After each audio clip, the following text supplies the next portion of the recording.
Welcome to Stuff You Missed in History Class, a production of iHeartRadio.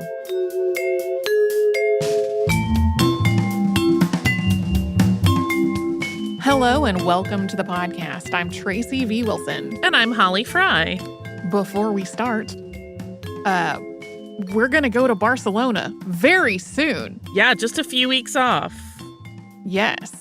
We are going to Barcelona November 2nd through 9th. And I know this is last minute, but I also know there are folks who fly by the seat of their pants and make some travel arrangements late in the game. We do have still a few spaces available on that trip. So if you've been thinking, man, I just need to get away and I have a little time saved up and all of that, check it out. If you go to defineddestinations.com, right on the homepage is this trip that says Barcelona 6-night adventure. You can also go to defineddestinations.com/Barcelona-2023. We're both very excited. We're getting to that point in the imminent travel of being excited and busy, if that makes sense. Yes. We're in the fall, which is always my heavy travel time as I run around and do various Halloween-y events. So I have not let myself get completely Barcelona excited yet.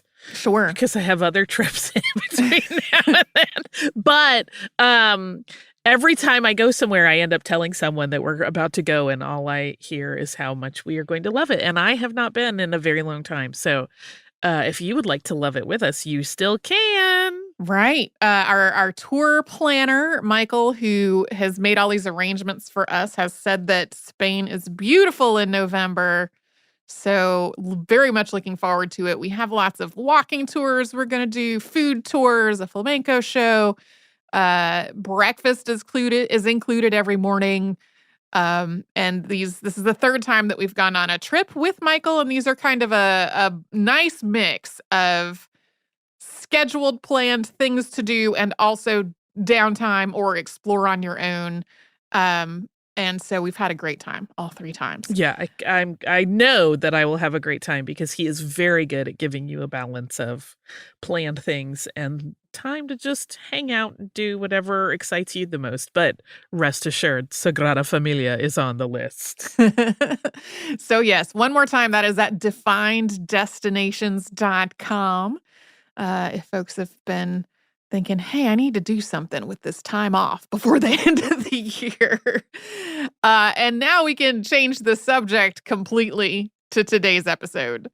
Over the years, we've gotten just a ton of listener requests for various ghost stories. And we have done some whole episodes on the ghost story theme, like the Greenbrier Ghost and the Bell Witch. And we've also talked about some places that are said to be haunted, like the island of Poveglia. A lot of the suggestions that we've gotten on this theme, though, don't really work out as a full episode. So October seemed like a very good time to do an installment of 6 impossible episodes, which is when we talk about things that maybe are a little too thin to build a whole episode around. This time, all about ghosts and hauntings. And a lot of these are very well known in the places where they originated, but maybe not outside of those places unless you are just really into ghost lore. As a side note, when I was going through our many suggestions to pull this episode together, I noticed that we have a lot that are specifically about haunted hotels and ghost towns. So there aren't any hotels or ghost towns in this episode, but those may come around for their own episode in the future. And just a heads up, this being a ghost episode, there is, of course, a lot of murder and violence happening. And a number of these stories do also involve suicide in some way.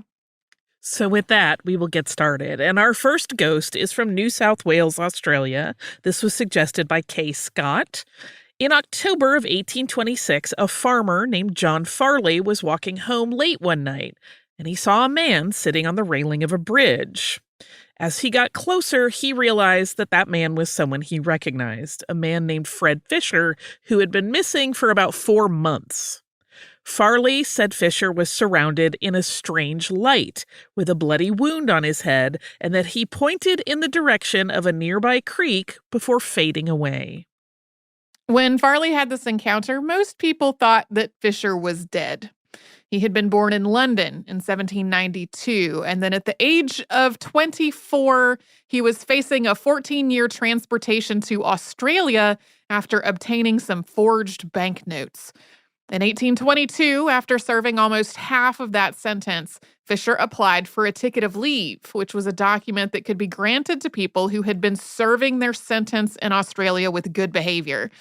A ticket of leave granted some rights that convicted people didn't have otherwise, like the right to buy property, the right for people to work for themselves, as long as the person that had that ticket kept following all the other rules and requirements. And once he had his ticket of leave, Fisher moved to Campbelltown and became a prosperous farmer.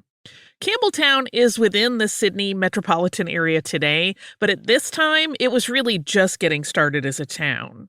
In 1825, Fisher hired a carpenter named William Brooker to build an inn for him, and these two men got into a dispute over money.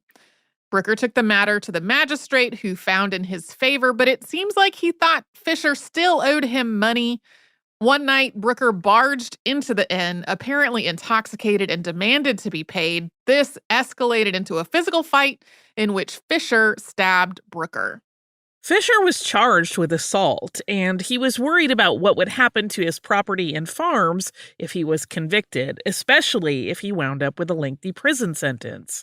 So he gave neighbor and fellow ticket of leave man, George Worrell, power of attorney so that Worrell could manage things for him. Worrell and Fisher were friends. Among other things, Fisher and his employees lived with Worrell because Fisher had not built a house on any of his farms. Ultimately, a court found that Fisher had been provoked, so he was given a lighter sentence than he was afraid that he would be facing. But he still was sentenced to 6 months in prison and had to pay a fine of £50. He was released from prison, but then in June of 1826, he disappeared. Worrell told people that Fisher had left for England, maybe to try to escape another forgery charge. Soon, Worrell was also selling off Fisher's possessions. This seemed suspicious. In addition to his sudden disappearance, Fisher only had 3 years left on his original 14-year sentence. It just didn't make sense that he would suddenly leave Australia and risk everything he had built. People also didn't think Fisher was the kind of man who would walk away from a bunch of valuable property and possessions just for someone else to profit off of it. On top of all of that, Worrell had bragged to people about being given control of Fisher's interests before Fisher went to prison, and he made it sound more like a gift than a temporary arrangement. The ship Worrell claimed Fisher had left on also hadn't actually docked in Sydney. So Worrell was arrested on suspicion of murder on September 17, 1826. And he claimed that 4 other men were actually the ones who had killed Fisher. All 4 of those men were arrested as well, but there was no body. There was no real proof that Fisher had come to some kind of harm, so none of the men immediately faced trial. Soon, a reward was being offered to anybody who could prove that Fisher had left the colony or could produce his body. As we said, it was in October of 1826 that John Farley said he saw this ghostly apparition of Fred Fisher sitting on the railing of a bridge.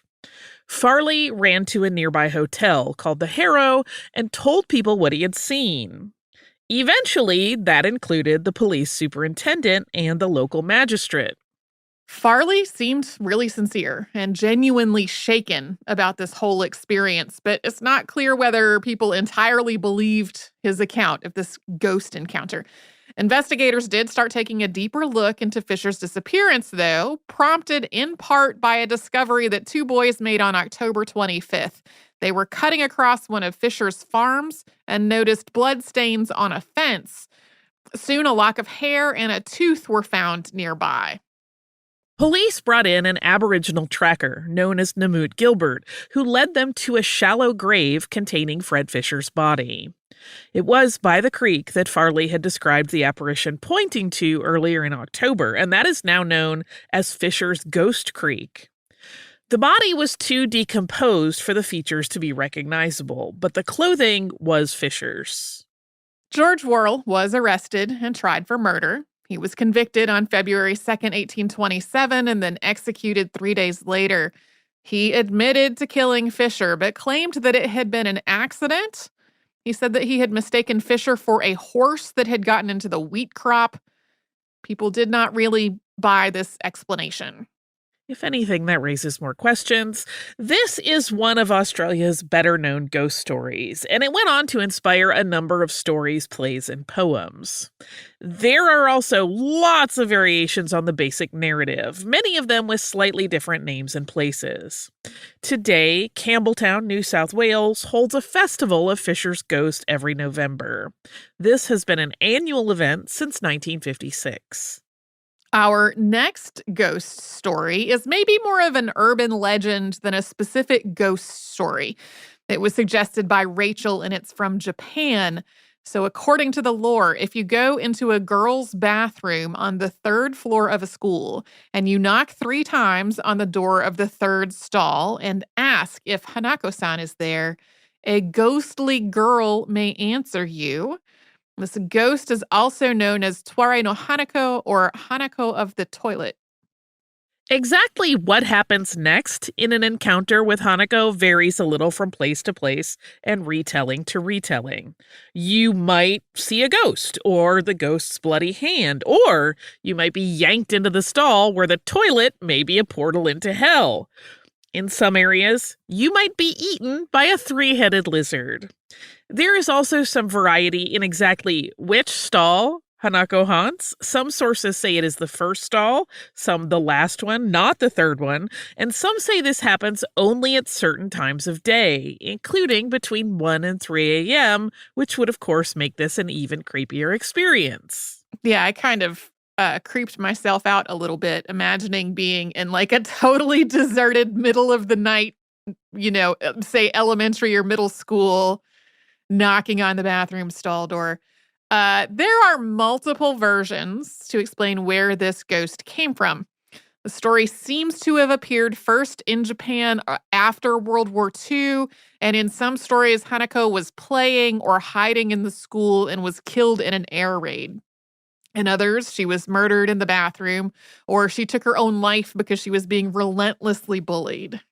In addition to being a very well-known and widely repeated story in Japan, Hanako-san has been the subject of a number of films, anime, and manga.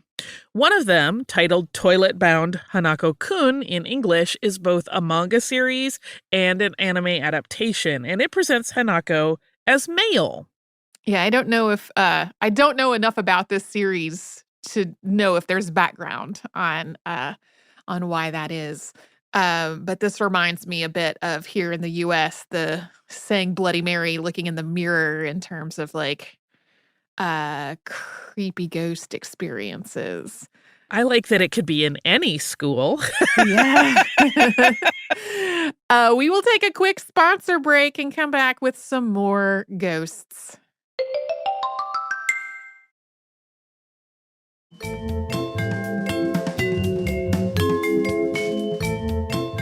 Our next ghost story is the only one in today's episode that is not from the audience mailbag. This one is from my own upbringing in North Carolina. It is the Mako Light. This was an eerie light, or maybe lights, in Brunswick County, North Carolina, west of Wilmington. As the story goes, there was a brakeman named Joe Baldwin who was working for the Wilmington and Manchester Railroad in 1867 when he was beheaded in an accident. Since then, he's been on the tracks with a light looking for his head. There's also another slightly different version of this story, which is that Baldwin was alone in the last car of a train when he realized that car had come uncoupled. So he was wildly swinging a light to try to warn another oncoming train that they were about to collide. When they did, he was killed. So he's like now in death, frantically swinging the light to try to warn the other train. There is no record of a train crash involving a Joe Baldwin in 1867, but there was a real train crash in the area on January 4th, 1856, and it has some similarities to this story. The engine of a train had experienced mechanical problems near Mako, which at the time was known as Farmer's Turnout. The engineer had decoupled the last cars of the train, hoping the engine could get to Wilmington for repairs if it didn't have to pull the weight of those cars. But then, when the engine returned, it crashed into the cars that it had left behind. A male car attendant, E.L. Sherwood, had minor injuries, but a conductor named Charles Baldwin, not Joe, was thrown from the train and suffered a fatal head injury. The coroner's jury found that the engineer was not responsible for this crash because there was no light at the front of the train, and that it had been the duty of the conductor, Charles Baldwin, to have hung one there. People started reporting seeing strange lights in this area in the 1870s. In 1899, President Grover Cleveland was aboard a train that reportedly stopped at Farmer's Turnout for wood and water. Cleveland noticed that a brakeman was carrying signal lanterns in 2 different colors, which was apparently not typical, and asked what that was about, and was told that it was to keep engineers from being confused by, quote, the ghostly weaving of the Joe Baldwin light. Most people described the light as amber or red or occasionally yellow, hovering or swinging along the tracks. Some of the mundane explanations to the lights include static electricity discharges from the train tracks, reflections of lights from nearby U.S. Highway 7476, and marsh gas from the surrounding swamps. The stretch of tracks associated with the Mako light wasn't far from the highway, and starting in the 1950s, going to try to see the Mako light was a popular nighttime activity for teenagers, or maybe a pretense for teenagers to go out at night and get into some mischief or pursue something romantic. The railroad tracks were removed in 1977, at which some point say the lights went away entirely. This was definitely still something people were talking about a lot for my whole childhood and adolescence, though. So if the lights went away in 1977 when I was 2, the lore around it sure did not. I wonder if was there more lighting along the tracks, and so whatever was causing those lights may have been obscured? Oh, yeah, I don't know. Maybe. Our next ghost story was suggested by Roman, and that is Resurrection Mary, a ghost from Chicago. There are some variations here as well, but most accounts describe Mary as a young woman who died sometime in the 1920s or 30s when she was either killed in a car crash or struck by a hit-and-run driver. She is usually described as a fashionable young woman, maybe in her late teens or 20s, who had just been out for a night of dancing, so she's dressed up in her dancing clothes. Sometimes this is a ball gown, sometimes more of a flapper dress, but either way, the dress is usually white. Sometimes people just say old-fashioned. Resurrection Mary reportedly haunts a stretch of Archer Avenue, which is outside the city limits southwest of Chicago. Specifically, this stretch of road runs from Resurrection Catholic Cemetery and Mausoleums through the village of Willow Springs to the site of the O. Henry Ballroom. That ballroom later became the Willowbrook Ballroom, but it burned down in 2016. So this is a stretch of road that's allegedly running from where Mary danced her last dance to where she was buried after she was killed. Most stories about Resurrection Mary follow the pattern of the vanishing hitchhiker urban legend. So she flags down a passing car and gets inside, but when the car passes Resurrection Cemetery, she disappears. A lot of the people who have said they've had this experience are cab drivers, and there are also tales about her being seen dancing in dance halls and clubs on the south side of Chicago.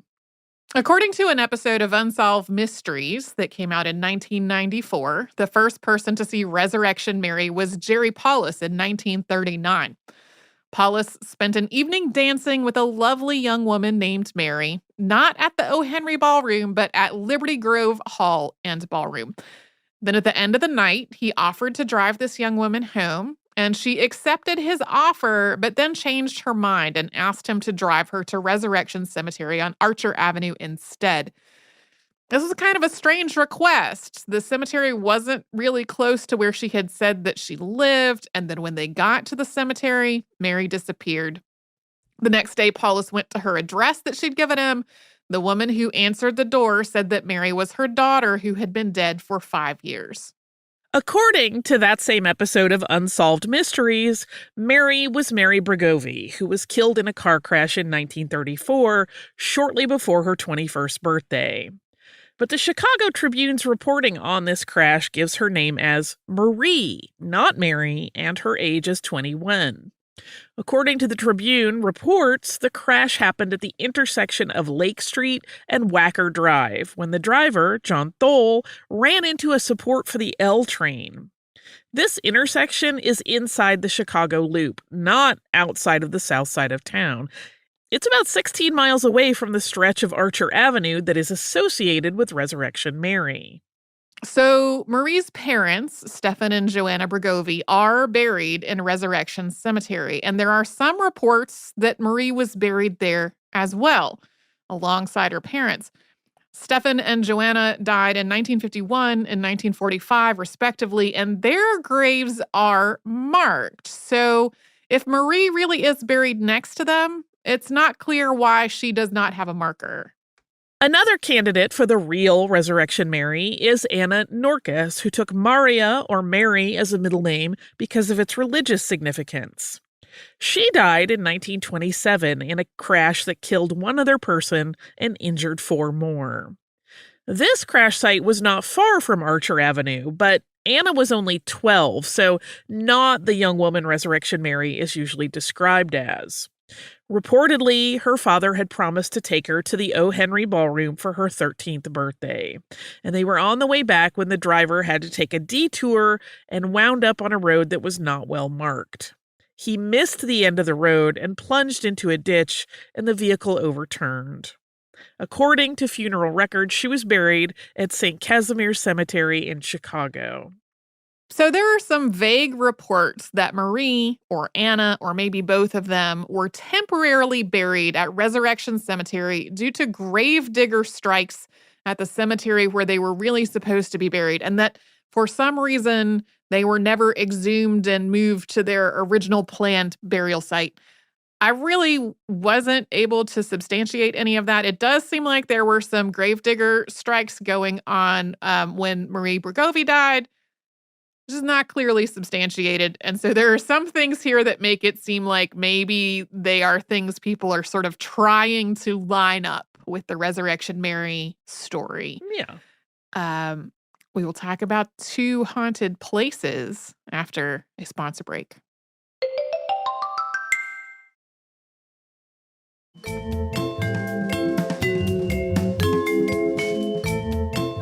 We will close out this installment of 6 impossible episodes with a couple of haunted buildings. The first is Rotherwood Mansion, suggested by Mary Grace. This is a private residence today, so you can get a view of the exterior of it from the Greenbelt in Kingsport, Tennessee, but it is not generally open to the public. I have the impression that the current owner finds the number of people who try to come get a closer look to be a little frustrating. So please don't do that. Yeah, this is the downside of having a cool haunted house. This mansion was built in phases starting in 1818 and named after the home of Cedric the Saxon in Sir Walter Scott's Ivanhoe. Its original owner was the Reverend Frederick A. Ross, a Presbyterian clergyman from Virginia, whose family was very wealthy.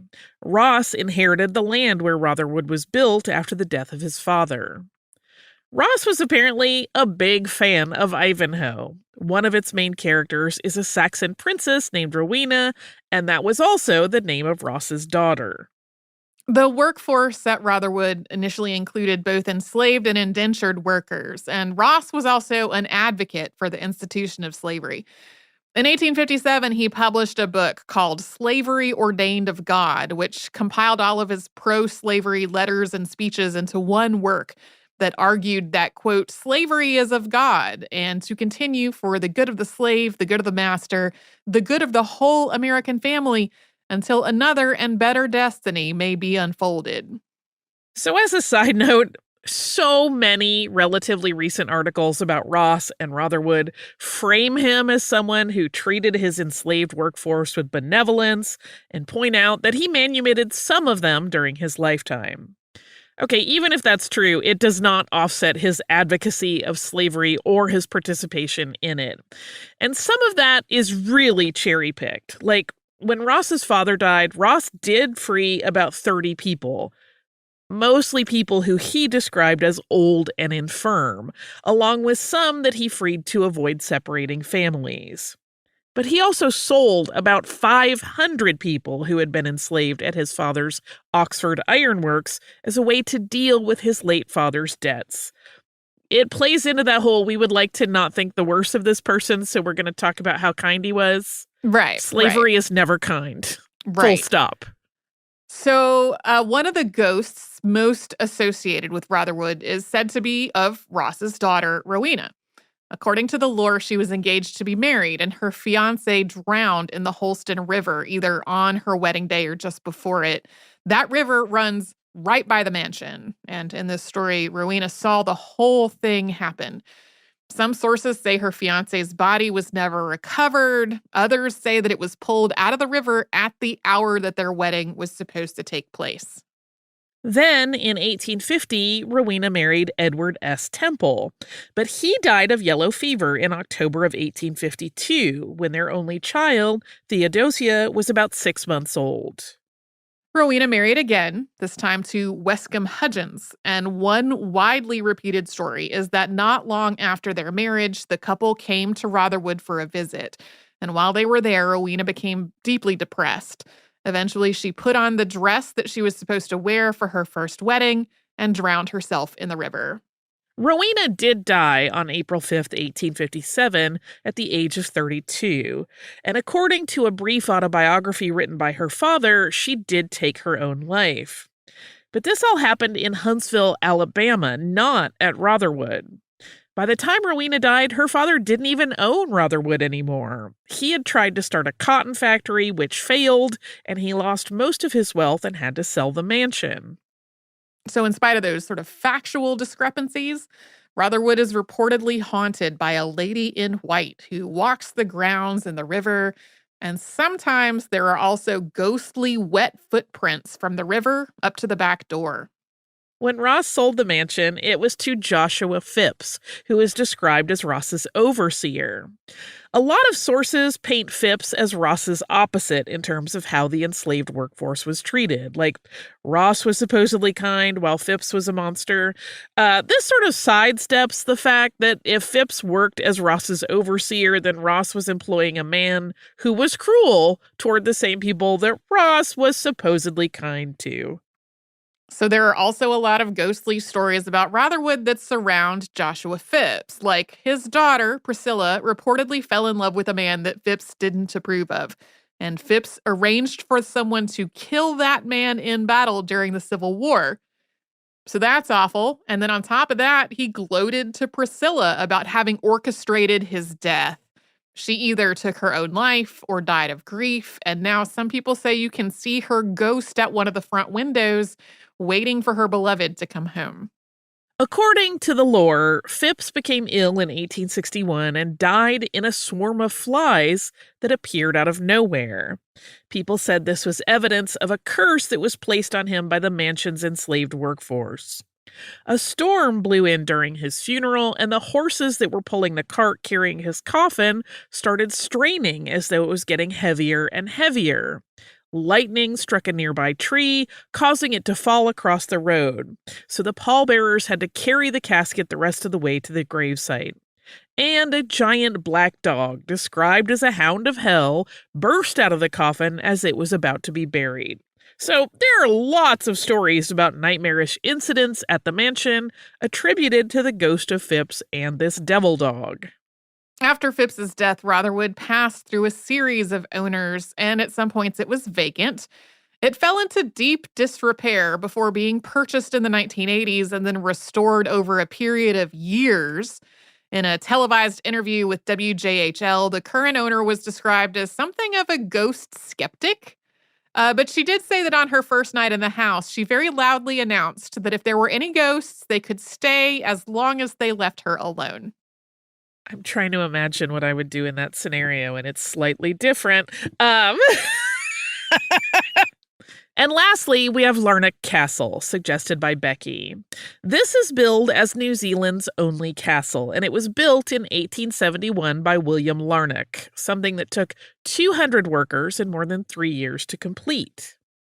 William Larnac had been born in New South Wales, Australia in 1833 and was of Scottish descent. He became wealthy through his work as a banker, thanks in part to being pretty much at the right place at the right time for gold rushes in both Australia and New Zealand. He went on to become a merchant, a speculator, and a politician. He held a series of roles in the New Zealand government, including being a member of parliament and holding multiple cabinet positions. He built Larnac Castle as his dream home for himself and his family, choosing a site near Dunedin that had beautiful views of the harbor and the ocean. But it was on ground that had to be leveled extensively before construction could even begin. In addition to the 3 years it took to build the structure, it took another 12 for craftspeople and designers to finish the interior, and it was all very extravagant. However, by the end of the 19th century, the family had been struck with tragedy and scandal. William's first wife, Eliza, died in 1880 at the age of 38 when their youngest child was still a baby. He married her half-sister, Mary, who died in 1887, also at the age of 38.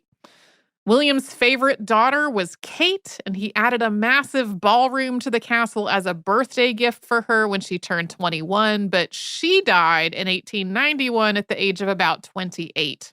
The same year that Kate died, William married again to a woman named Constance, who was more than 20 years younger than he was. There were rumors that Constance had an affair with Douglas Larnac, who was William's son, with his first wife, Eliza.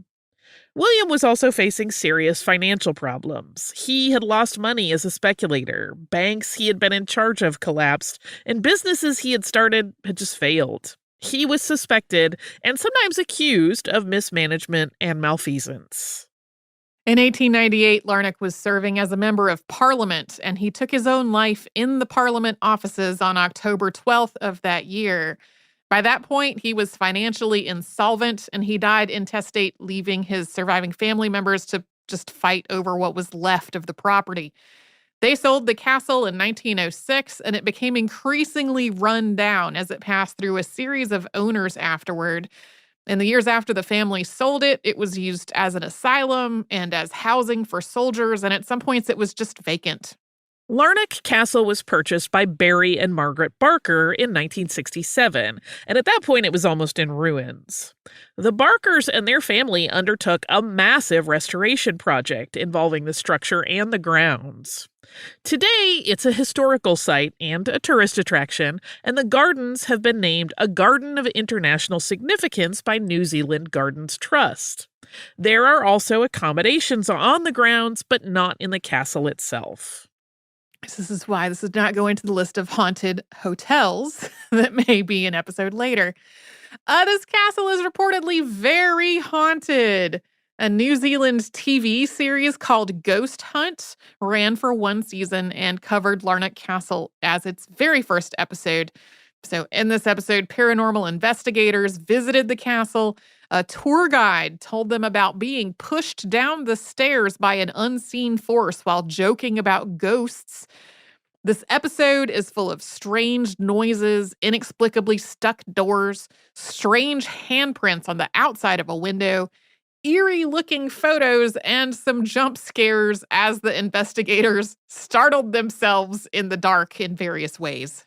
Visitors have described feeling like they're being watched, doors opening and closing by themselves, strange noises, and just a sense of ominous foreboding. In 1994, a play about the Larnac family called Castle of Lies was staged in the Grand Ballroom, and an enormous storm blew in just as the play started. The wind blew down the chimneys, sending soot and ash everywhere, and just at the moment in the play that Larnac was about to take his own life, lightning sparked through the room. One room where Constance's wedding dress is on display is purportedly haunted by a malevolent spirit. People say this is either Constance, who's angry that there are so many visitors coming through the house all the time, or Eliza, who is angry about Constance's presence in her home. There's also the ghost of William himself, with visitors reporting a male figure roaming around the castle. Some attribute his restlessness to the fact that his tomb has fallen into disrepair and been repeatedly vandalized over the years, including at one point in the 1970s when his bones were removed from their resting place and his skull was taken. They were all eventually replaced. Becky, who sent us this request, described staying there on the grounds at the age of 13 and being truly terrified by all the potential ghost sightings. So those are our 6 ghost stories for this October episode. Since we talked about how we're going to go to Barcelona at the top of this, I picked a listener mail that's from a couple months ago, but is on that theme. It is from Alicia, who says, "Hello, Holly and Tracy. I am writing exclusively to give you a tip that is so unique to the curious-minded like us. I went to Barcelona at the end of 2021 and made a silly choice that paid dividends that I encourage you to try. I, like a huge dork, brought my mom's high-end pocket binoculars to La Sagrada Familia. Best choice ever. Seriously, I highly encourage everyone to take binoculars for trips to see tall buildings from now on. For Gaudi's work in particular, you can imagine the benefit. I'll pop a photo of how excited, excellently dorky I was on site too. There are so many faraway details you get a chance to see that would have been missed. It was amazing. I know you'll have so much fun on the trip this year. Thanks for the excellent podcast. Pet photo, scruffy small dog is Rini. It's a nickname that a great auntie named Irene used, and the chunky shepherd is Charlie. So number 1, that is a great tip about the binoculars. I often bring, it's been a while since I have gone to the theater, but I pretty much always bring binoculars or little opera glasses because I am often sitting like farther toward the back, and it lets me see things on the stage so much better. I had not really thought about it in terms of like sightseeing tours in the city. I even have a little tiny pair of pocket binoculars like in the pack that I take with me, like my day pack when I go hiking. I don't know why I never thought of it in terms of like, I'm going on a trip somewhere. Now I will. And boy, these are some very cute animals. Yes. So thank you so much for the tip and the photos. If you would like to send us a note about this or any other podcast, we're at historypodcast@iHeartRadio.com. You can find our podcast on the iHeartRadio app, wherever else you like to get your podcasts. You can also, at least theoretically, find us on some social media like Facebook, Twitter. That's not a thing anymore. It's called X now, I guess. Pinterest and Instagram. And that's Missed in History is the name. You'll find us under all those places.